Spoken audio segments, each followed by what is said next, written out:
We know that people are dying, and they're dying untimely deaths because they're actually taking drugs that are contaminated with fentanyl and other toxic substances. It could be the solution to Toronto's opioid overdose crisis. The city's medical officer of health is making a controversial recommendation to decriminalize all drugs. As an addict, we're not all bad people.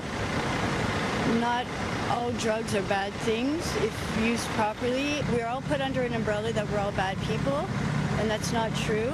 Given a chance, I think a lot of us can be very successful. For Stephanie King, who says she's been an addict for over 30 years, today's Toronto Public Health Report is a next step in addressing the epidemic.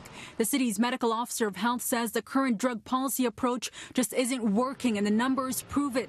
In 2017, there were 303 opioid overdose deaths in Toronto, a 63% increase from the year before. A report will be going to the Board of Health next Monday, recommending that the city take a public health approach to drugs and push the federal government to decriminalize the possession of all drugs for personal use. The criminalization of drug use increases stigma associated with the drug use. So what happens then is that people are forced into unsafe practices, and they're also less likely to seek out help. What we're talking about is taking away criminal penalties associated with drug use for personal use, right? Not drug use for selling purposes or trafficking purposes. Would decriminalization address the opioid crisis in Toronto?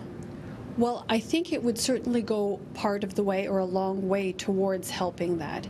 We do have a significant opioid overdose emergency that's happening here in our city. So what led to this recommendation? Last year, TPH set out to consult members of the public through surveys, community sessions, and interviews on the drug policy. According to Public Health, 3/4 of respondents say it needs to be changed, and a majority were in favor of this public health approach that would also focus on harm reduction, prevention, and treatment. The reviews in Toronto are mixed. I would have concern. I already think that there's a big drug problem on the streets of Toronto already.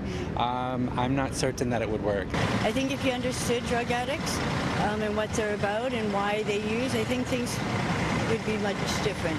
Toronto Public Health is also recommending the creation of a task force made up of diverse voices, including experts and people who do use drugs. And this group will explore the legal regulation of all drugs in Canada from the perspective of a public health approach. For City News, I'm Faiza Amin.